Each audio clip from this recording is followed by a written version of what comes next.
Saya mendapatkan pertanyaan dari teman-teman di komen di video saya tentang belajar hipnotis, yaitu gini, cara menormalkannya gimana Om? Nah, banyak sekali yang nanya kayak gitu. Nah, seperti apa kita melakukannya? Bagaimana cara menormalkannya setelah kita melakukan hipnosis? Simak video ini sampai habis. Tapi tunggu dulu. Ngopi dhisik.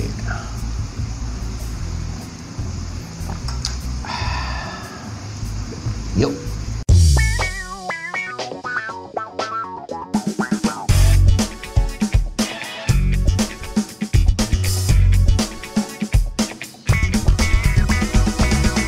Halo Sobat Hore, jumpa lagi di channel Toto WDY, channel paling santai sejagat raya. Dan kali ini kita akan bisa pasti lali-lali terus ya.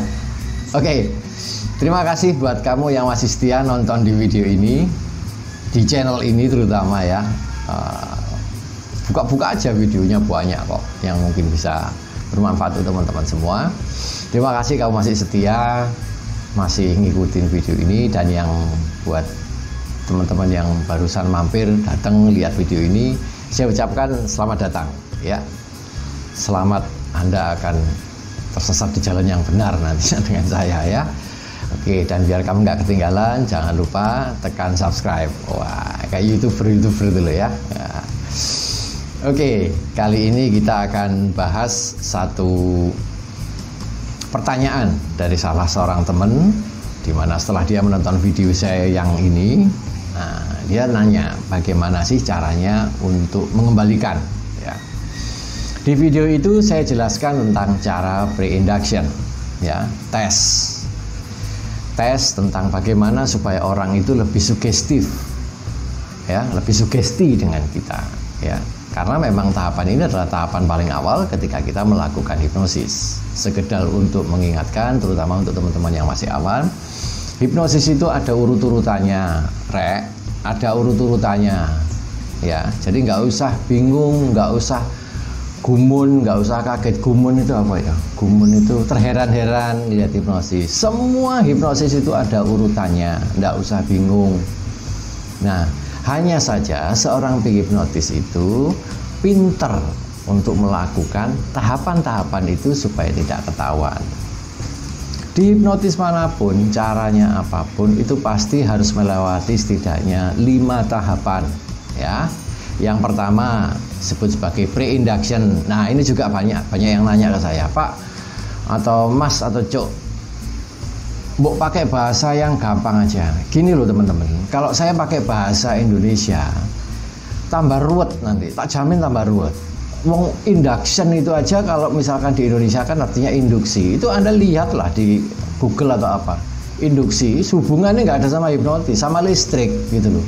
Jadi di sini saya tetap menggunakan istilah itu dengan tujuan apa? Supaya nanti suatu ketika teman-teman belajar di channel-channel lain, belajar dari trainer, belajar dari buku segala macam, istilahnya masih kenal gitu loh. Nah, kali ini saya akan jelaskan juga pre-induction itu apa. Pre-induction itu adalah tahapan awal kita melakukan tes. Nah, induksi sebetulnya adalah bagaimana kita ini mau memindahkan, mau memfokuskan orang yang tadinya dia masih belum masuk ke pikiran bawah sadarnya, dimasukkan ke sana. Nah, ada kata-kata pre, artinya sebelum, berarti nanti ada induksi. Nah, pre-induksi ini adalah awal sebelum kita masuk ke sana. Saya berikan analogi yang paling gampang ya. Kalau misalkan Anda itu main ke rumah orang ya, nggak mungkin dong kalau baru kenal gitu ya, nggak mungkin tahu-tahu Pak silakan masuk Pak, suruh masuk ke kamar mandi segala macam terus ke dapur, kan nggak mungkin ke kamar-kamarnya. Pasti kan paling nggak itu di depan kita ngobrol dulu, ya Bapak dari mana? Oh saya dari ini. Baru Anda diizinkan untuk masuk karena orangnya sudah percaya, orangnya suruh masuk. Nah ketika sudah masuk, barulah kita mungkin dipersilakan duduk di kursi. Berarti orangnya sudah percaya, semakin percaya. Nah, tahapan pre-induction itu adalah tahapan ketika Anda dibukakan gerbangnya sama orangnya. Sini Om, Tante, Pak D, Mbak D silahkan masuk. Nah itu adalah pre-induction, Anda dimasukkan dulu, pre-induksi. Nah orang sering mengkategorikan tahapan ini dengan tes, istilah tes. Nah pre-induksi itu macam-macam untuk membuat Anda itu lebih dipercaya. Dipercaya bukan pikiran sadar tapi bawah sadarnya. Salah satunya adalah dengan melakukan tes, sifatnya kayak yang kemarin di video saya yang ini juga, itu yang hand locking. Ada yang pakai tangan gini. Nah, nanti kapan-kapan saya buatkan videonya yang seperti ini gimana. Ini cuma main-main biasa, nggak bahaya kok. Jadi nanti bisa dilakukan cara seperti itu, ya. Sirek, ono adan nih. Cut sih ya. Oke, dilanjut lagi ya. Jadi sampai di rokokku. Tak paten nih. Oke. Sampai mana tadi ya? Sampai pre-induction. Jadi itu, pre-induction itu adalah cara bagaimana kita ini berkenalan dulu dengan pikiran bawah sadarnya. Nah, cara pikiran dengan bawah sadar, kalau pikiran dengan sadar itu kan, kalau pikiran sadar kenalannya itu kan, halo Pak, nama saya Toto, nama saya ini, Bapak namanya siapa, itu pikiran sadar. Kalau kenalan dengan bawah sadar, itu kita harus lakukan tes. Kenapa? Karena kita ingin tahu orang ini percaya atau tidak, dalam tanda kutip, ya, tanda kutip. Percaya itu artinya adalah sugesti. Orang ini sugesti enggak dengan saya, makanya lakukan tes. Nah, di video saya yang tadi sudah saya tunjuk itu menjelaskan tentang cara tesnya seperti apa. Tes itu banyak. Nah, kemarin saya menjelaskan satu tes itu dulu supaya latihan itu dulu. Ojo akeh wis, ojo kesusu. Aku gak delok kene memang. Pelan-pelan belajar itu. Wis, nanti mending didapatkan rohnya, dapatkan rasanya. Karena hipnotis itu seni, teman-teman. Hipnotis itu seni. Anda belajar urut-urutannya dimulai dari kutub utara sampai kutub selatan, ya tetap ya cara-cara urut-urutannya itu. Cuman jangan berpatokan dari cara-cara itu, tapi Anda harus menjadi seni. Seni itu artinya kita bisa memainkan kapan masuk ke pre-induction. Oh nggak iso, berarti dibatalkan dulu, ganti lagi pakai apa. Nah itu namanya seni, saya katakan ya.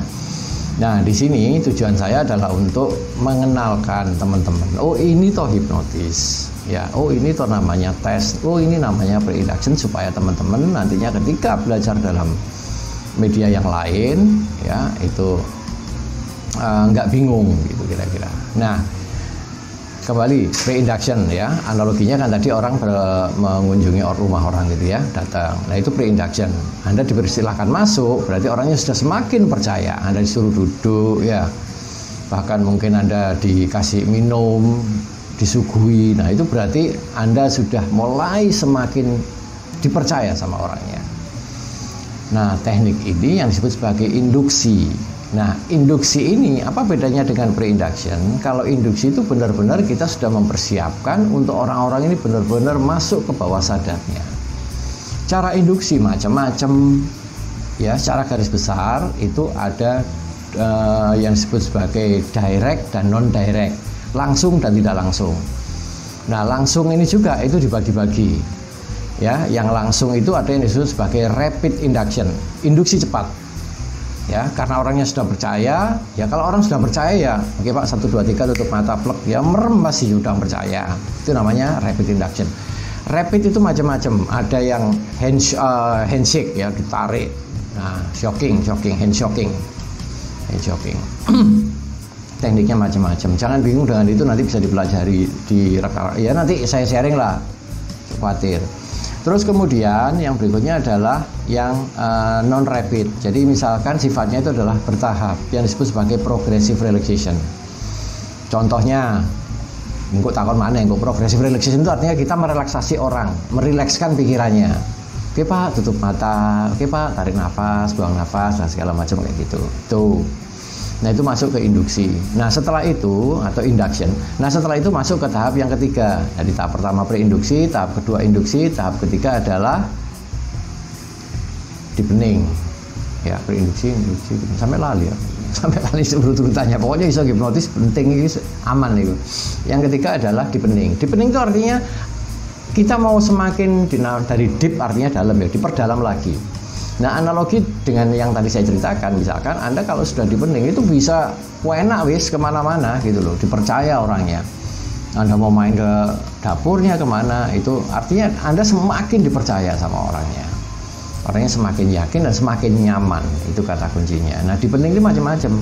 Bisa dengan hitungan, ya. Saya hitung dari 10 sampai 1 atau 1 sampai 10 misalkan. Nggak penting, pokoknya hitung-hitungan itu nggak penting. Tujuannya supaya orang itu lebih fokus. Di penting itu membuat orang lebih fokus. Nah, setelah itu baru sugesti.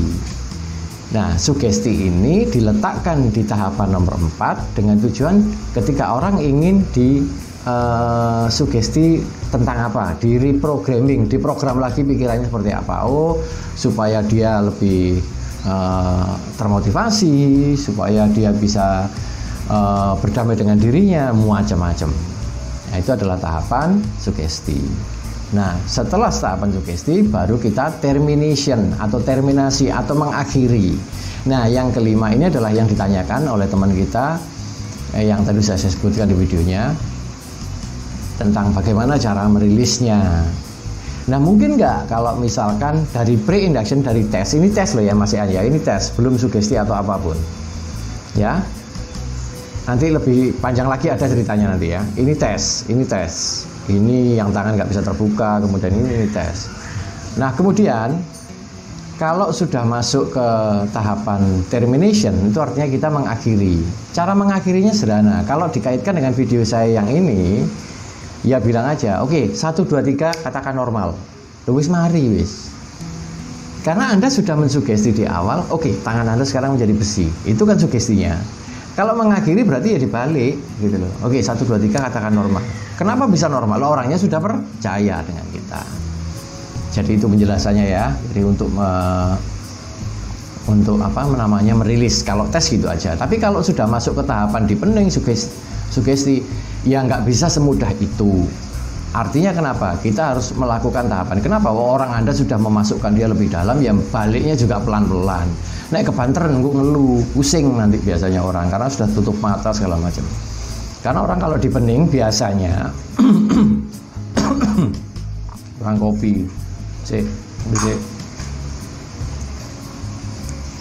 Karena kalau sudah dipening itu biasanya pikirannya fokus ke bawah sadar, sehingga seolah-olah kayak Anda mau dibangunkan dengan cara cepat, pasti pas pusing. Jadi harus pelan-pelan. Sehingga cara membangunkannya adalah cara seperti itu, ya.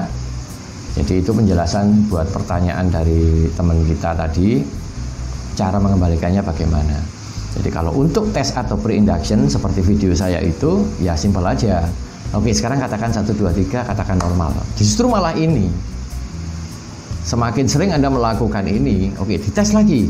Oke, 1, 2, 3 katakan normal. Semakin sering orang juga akan semakin percaya dengan kita.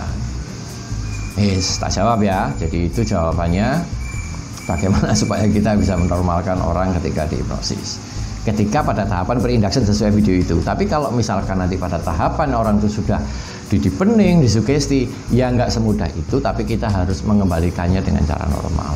Oke, sekarang saya hitung dari 1 ke 10 atau berapapun lah, Anda akan masuk ke dalam kondisi sadar seperti semula. Oke, 1, ya mulai disegarkan kembali. Karena tadi kan sifatnya deepeningnya adalah membuat dia lebih rileks dari kepala sampai kaki. Nah, sekarang dibalikannya juga seperti itu, lebih segar.